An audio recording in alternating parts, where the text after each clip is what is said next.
بسم اللہ الرحمن الرحیم اللہم صلی علی سیدنا و مولانا محمد وعلی آل سیدنا و مولانا محمد مبارک وسلم وصلی علیہ۔ حضرت ابو ہریرہ رضی اللہ تعالی عنہ سے مروی ہے، فرماتے ہیں ان رسول اللہ صلی اللہ علیہ وسلم، بے شک رسول اللہ صلی اللہ تعالی علیہ وبارک وسلم نے قال، آپ نے فرمایا، اتدرون ما الغیبۃ، کیا تم جانتے ہو غیبت کیا چیز ہے؟ قالوا اللہ ورسولہ اعلم۔ صحابہ کرام رضوان اللہ تعالی علیہم اجمعین نے عرض کی، اللہ اور اس کا رسول بہتر جانتے ہیں۔ قال ذکرک اخاک بما یکرہ، نبی پاک صلی اللہ تعالیٰ علیہ وبارک وسلم نے فرمایا، غیبت یہ ہے تو اپنے بھائی کا اس طرح ذکر کر کہ جسے وہ ناپسند سمجھے، یہ غیبت کرنا ہے۔ قیل افرأیت ان کان فی اخی ما اقول، ایک صحابی نے عرض کی، یا رسول اللہ صلی اللہ علیہ وسلم، اگر وہ برائی میرے بھائی کے اندر پائی جائے تو پھر میں کیا کہوں؟ قال ان کان فیہ ما تقول فقد اغببتہ، حضور علیہ السلام نے فرمایا، اگر وہ برائی تیرے بھائی کے اندر پائی جاتی ہے تو تحقیق تو نے اپنے بھائی کی غیبت کی ہے۔ وَإِن لَمْ يَكُنْ فِيهِ مَا تَقُولُ فَقَدْ بَهَتَّهُ، اور اگر وہ برائی تیرے بھائی کے اندر نہیں پائی جاتی اور تو نے اس کو اپنے بھائی کی طرف منسوب کیا، تو نے اپنے بھائی پر پھر بہتان باندھا۔ ویسے یہ معلوم ہوا اگر کسی کے اندر کوئی برائی پائی جاتی ہے تو اس کی برائی کو چھپایا جائے۔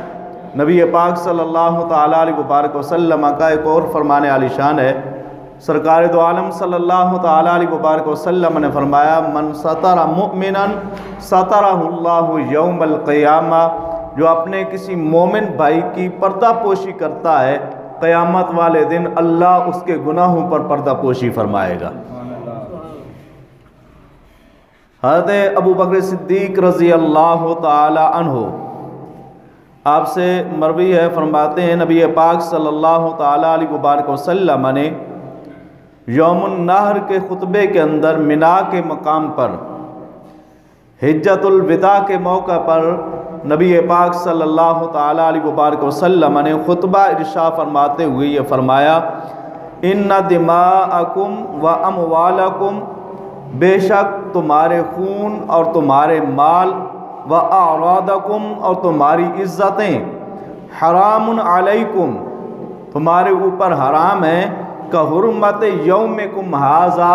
جس طریقے سے اللہ نے آج کے اس دن کو عزت عطا فرمائی ہے۔ فی شہرکم ھذا، اور اللہ نے جس طریقے سے اس مہینے کو حرمت عطا فرمائی ہے، اور فی بلدکم ھذا، اور جس طریقے سے اللہ نے اس شہر کو عزت عطا فرمائی ہے۔ کیا مطلب کہ تم اپنے بھائی کا خون بھی نہیں بہا سکتے، اس کے مال کو ناحق غصب بھی نہیں کر سکتے، تم کسی کی عزت پر ہاتھ بھی نہیں ڈال سکتے، یہ تمہارے لیے حرام ہے۔ نبی پاک صلی اللہ تعالیٰ علیہ وبارک وسلم نے یہ بیان کرنے کے بعد فرمایا، الا هل بلغت، کیا میں نے تم تک پیغام حق پہنچا دیا؟ مطلب اس کا یہ ہے کہ میں نے تمہارے سامنے پیغام حق پہنچا دیا ہے، اور تم نے اپنے بھائی کے نہ مال کو نہ حق غصب کرنا ہے، نہ اس کے خون کو بہانا ہے، اور نہ ہی اس کی عزت پر ڈاکہ ڈالنا ہے۔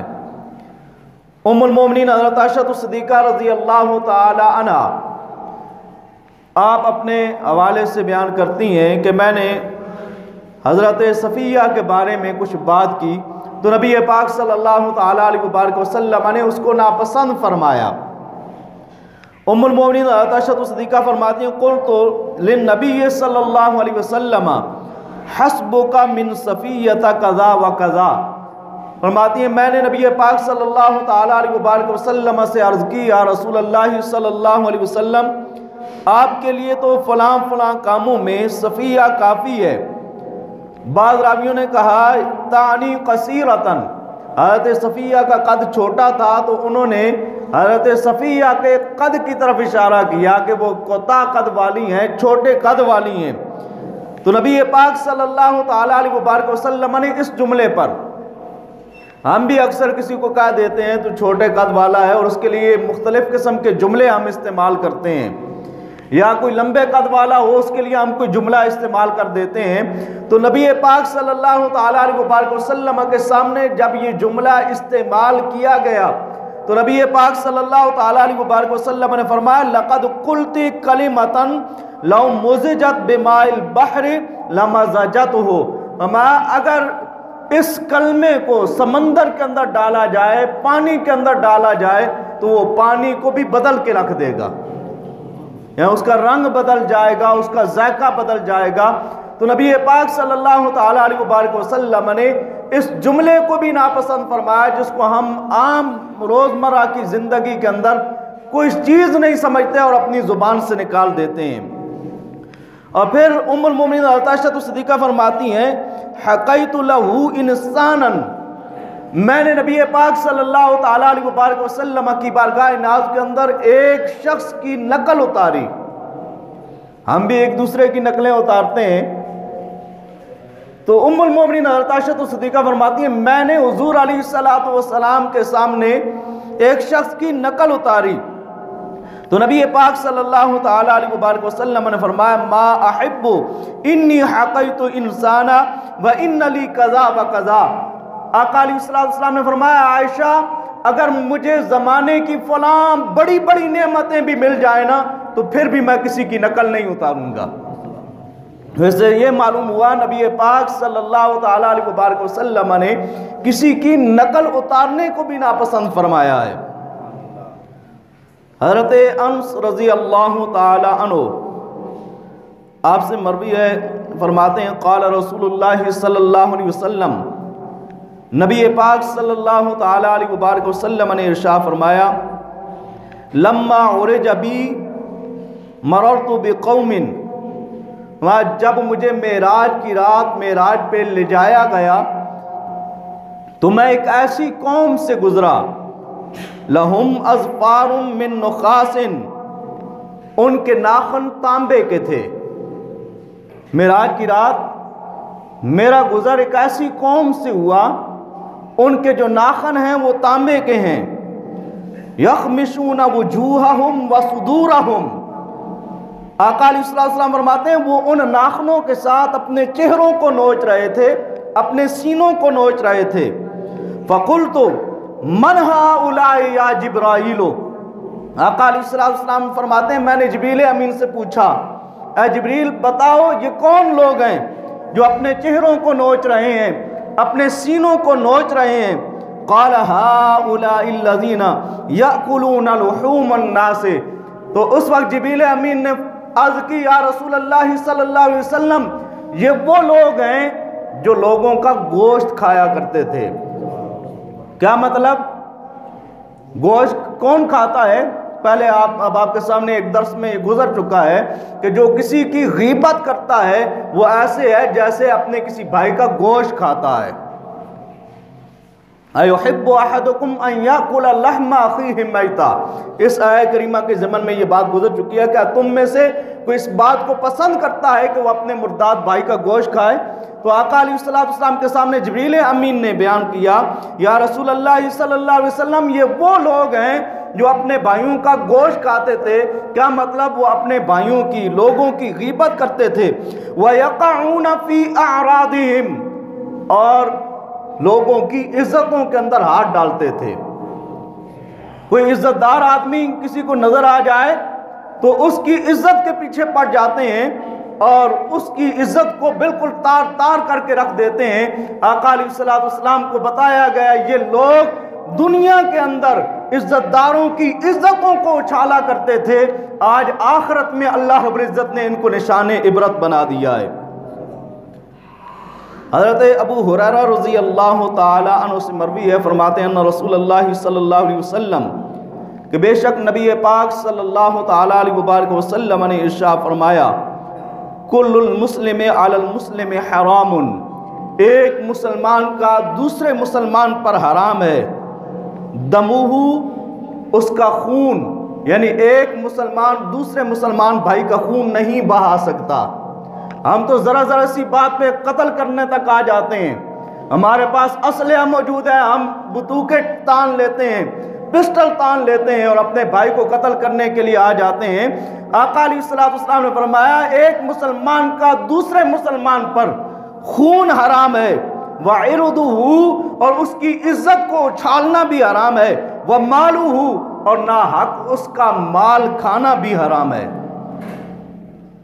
حضرت ابو درداء رضی اللہ تعالیٰ عنہ انصاری صحابی ہیں، نبی پاک صلی اللہ تعالیٰ علیہ وبارک وسلم سے روایت کرتے ہیں، فرماتے ہیں قال رسول اللہ صلی اللہ علیہ وسلم، کہ نبی پاک صلی اللہ تعالیٰ علیہ وبارک وسلم نے ارشاد فرمایا اب جو آدمی کسی اپنے بھائی کی عزت رکھنے والا ہوگا قیامت والے دن اسے کیا اجر ملتا ہے؟ ایک وہ ہے جو اپنے بھائی کی عزت کو اچھالتا ہے، اس کی عزت میں ہاتھ ڈالتا ہے، وہ قیامت والے دن اپنے چہرے کو بھی نوچ رہا ہوگا، اپنے سینوں کو بھی نوچ رہا ہوگا۔ ایک وہ آدمی ہے جو اپنے بھائی کی عزت رکھتا ہے، اس کے لیے کیا اجر ہے؟ حضرت ابو درداء فرماتے ہیں آقا علیہ السلام نے ارشاد فرمایا من رد عن ارض اخیہ، جو شخص اپنے بھائی کی عزت کی حفاظت کرتا ہے، اس کی عزت کو زائل نہیں ہونے دیتا، اس کی عزت کا خیال رکھتا ہے، من رد عن ارض اخیہ رد اللہ علی وجہ النار یوم القیامہ، اللہ رب العزت قیامت والے دن اس شخص کے چہرے سے جہنم کی آگ کو دور فرما دے گا۔ تو آج ہمارے سامنے ہے کہ ہم کسی کی عزت رکھنا چاہتے ہیں یا کسی کو ذلیل کرنا چاہتے ہیں۔ آج اگر ہم اپنے کسی بھائی کو، اپنے اعزاء و اقرباء میں سے کسی کی عزت کو اگر ہم تار نہیں کریں گے، اگر اس پر پردہ پوشی ڈالیں گے، قیامت والے دن ہمارے گناہوں پہ رب پردہ پوشی ڈالے گا۔ آج اگر ہم کسی کی عزت پر ہاتھ نہیں ڈالیں گے، قیامت والے دن ہمیں نار جہنم سے دور فرما دے گا۔ حضرت اتبان بن مالک رضی اللہ تعالیٰ عنہ ایک طویل روایت میں نقل کرتے ہیں قام النبی صلی اللہ علیہ وسلم یصلی، نبی پاک صلی اللہ تعالیٰ علیہ وبارک وسلم نماز کے لیے کھڑے ہوئے، فقال این مالک بن دخشم، آقا علیہ السلام نے فرمایا مالک بن دخشم کہاں ہیں؟ فقال رجل ذالک منافق، ایک آدمی نے بیچ سے کہہ دیا یا رسول اللہ صلی اللہ علیہ وسلم وہ تو منافق ہے، جس طریقے سے ہم کہہ دیتے ہیں کہ فلاں بندہ بڑا منافق ہے جی، ایک آدمی نے کہہ دیا یا رسول اللہ صلی اللہ علیہ وسلم وہ تو بڑا منافق ہے۔ لا يحب اللہ ولا رسولہ، نہ وہ اللہ سے پیار کرتا ہے نہ اللہ کے رسول سے پیار کرتا ہے۔ فقال النبی صلی اللہ علیہ وسلم، جب اس کی اس بری بات کو نبی پاک صلی اللہ تعالیٰ علیہ وبارک وسلم نے سنا تو آقا علیہ السلام نے فرمایا لا تقل ذالک، حضور علیہ السلام نے فرمایا ایسی بات مت کر، الا تراہ قد قال لا الہ الا اللہ، کیا تو دیکھتا نہیں ہے اس نے کلمہ طیبہ پڑھ رکھا ہے، اس نے لا الہ الا اللہ پڑھا ہوا ہے، یرید بذالک وجہ اللہ، وہ اس کلمے کی بنیاد پر اللہ کی رضا طلب کرتا ہے، وَإِنَّ اللَّهَ قَدْ حَرَّمَ عَلَى النَّارِ مَنْ قَالَ لَا إِلَهَ إِلَّا اللَّهِ، ہمارا جو آدمی لا الہ الا اللہ کہتا ہے اللہ نے تو اس پر جہنم کی آگ بھی حرام کر رکھی ہے، تم اس کے بارے میں ایسی باتیں کیوں کہتے ہو وہ کلمہ گو، ہو مسلمان، اللہ نے تو اس کے لیے انعام و اکرام رکھے ہیں، آپ اس طرح کی باتیں اس کے بارے میں نہ کہو۔ یبتغی بذالک وجہ اللہ، اور وہ جو کلمہ طیبہ وہ پڑھتا ہے وہ رب کی رضا کی خاطر پڑھتا ہے۔ اللہ ہمیں بھی اپنی رضا کی خاطر کلمہ طیبہ پر استقامت نصیب فرمائے، اسی پر خاتمہ بالایمان فرمائے۔ اللہ تعالی ہم سب کی عزت و ناموس کی حفاظت فرمائے، اور کسی کی عزت و ناموس میں پڑھنے سے اللہ رب العزت ہمیں محفوظ و مامون فرمائے۔